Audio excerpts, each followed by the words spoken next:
parole est à notre collègue Pierre-Jean Verzelen pour le groupe Les Indépendants, République et Territoires. Vous avez la parole. Monsieur le Président, Monsieur le Ministre, mes chers collègues, il n'y a pas d'élus responsables, des élus qui sont responsables et des élus qui ne sont pas responsables.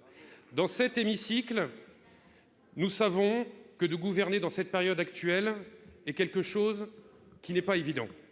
Et réaffirmons que la santé publique, la santé des Français, c'est la priorité qui est au-dessus de celle de toutes les autres dans la période que nous sommes en train de vivre.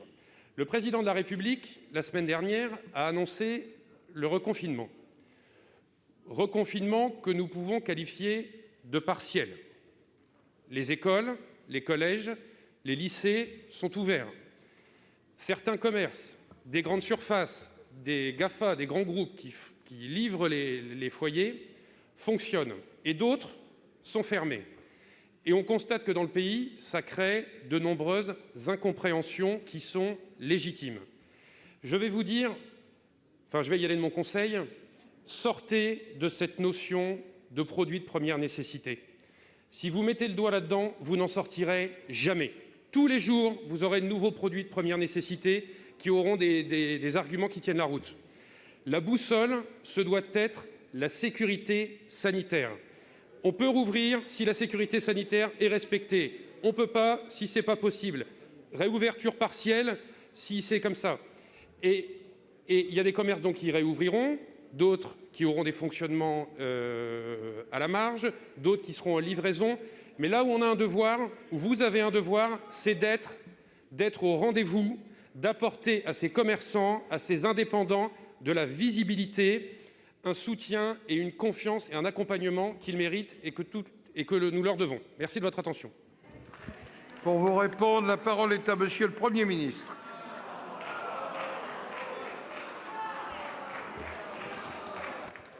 Monsieur le Président, Mesdames et Messieurs les sénateurs, Monsieur le sénateur, j'ai souhaité à ce stade intervenir dans cette séance pour bien repréciser, bien que je l'ai fait ici même, Monsieur le Président, jeudi dernier, quelle est la stratégie du gouvernement en vous demandant, Mesdames et Messieurs les sénateurs, que nous nous écoutions.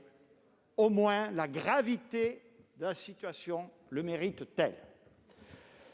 Hier soir, je me suis rendu avec le ministre de la Santé à l'hôpital du Sud francilien, que beaucoup d'entre vous connaissent ici. Je vous assure que ce que j'y ai vu, ce que j'ai entendu des soignants, témoigne d'une gravité de la situation sanitaire dont la prise en compte est le préalable de toutes les décisions et de tous les débats que ces décisions suscitent légitimement.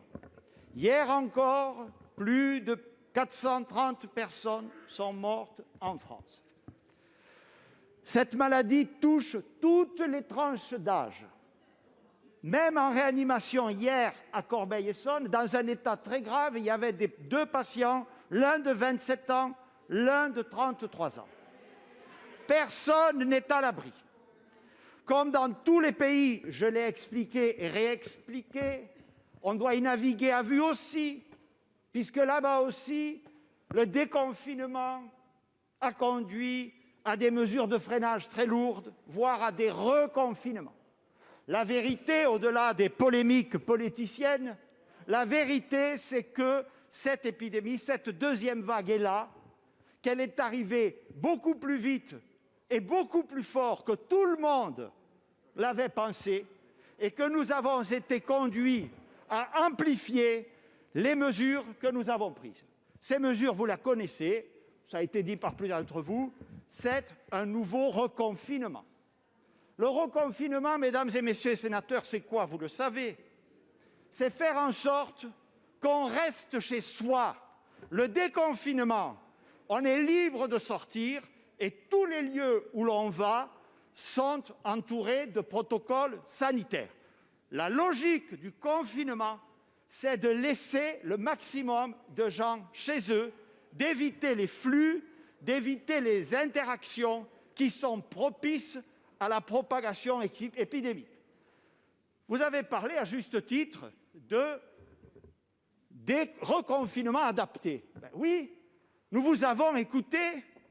Oui, nous avons tiré les conséquences du premier confinement. Écoutez-moi, au premier confinement, je vous le rappelle, on pouvait déjà aller travailler, déjà prendre les transports en commun pour aller travailler.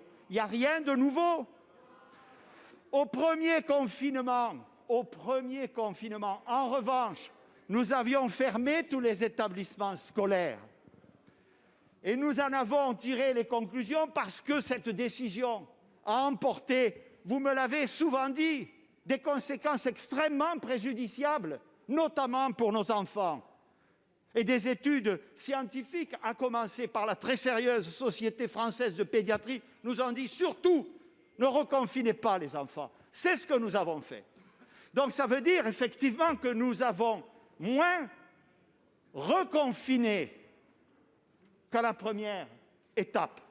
Et donc, on ne peut pas aller au-delà. La troisième exception au confinement, c'était de sortir chez soi pour acheter des produits de première nécessité pour manger. Ben, c'est ce qu'on a maintenu. Et on l'a maintenu davantage parce qu'on nous a dit, c'est un débat qui avait peu émergé à la première phase. À la première phase, on avait laissé les grandes surfaces ouvertes, tout rayon. C'était déjà inégalitaire. Bon, et ça l'est toujours. On en a tiré des conséquences, et ce sont des conséquences adaptées, mesdames et messieurs les sénateurs, parce que ces conséquences sont cohérentes avec la décision de sécurité sanitaire, puisqu'en fermant des rayons dans les grandes surfaces, nous allons limiter les flux et les occasions de sortie. Parce que, je le répète, le confinement, c'est de rester chez soi le plus possible, et vous le savez. Alors pour le coup, doit-on accompagner tous ces secteurs que nous fermons et qui n'y peuvent rien? C'est un crève-cœur, ils ne demandent qu'à bosser et ils ont raison. Donc, on doit les indemniser. Et là aussi, d'ailleurs vous l'avez reconnu, y a-t-il un pays en Europe qui accompagne mieux son économie, qui soutient mieux les secteurs que nous fermons par nécessité sanitaire? Y en a-t-il un seul? Je vous le demande. Ce matin, le Conseil des ministres a adopté le projet de loi de finances rectificative numéro 4, qui comprendra toutes les mesures de soutien que monsieur a décrites. J'espère que vous le voterez.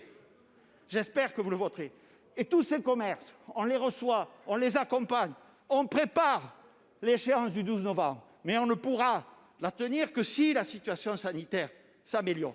Donc ce n'est pas, vous le savez, une décision contre eux. C'est une décision pour la santé des Français. Je vous remercie. Merci, monsieur le Premier ministre. La parole est maintenant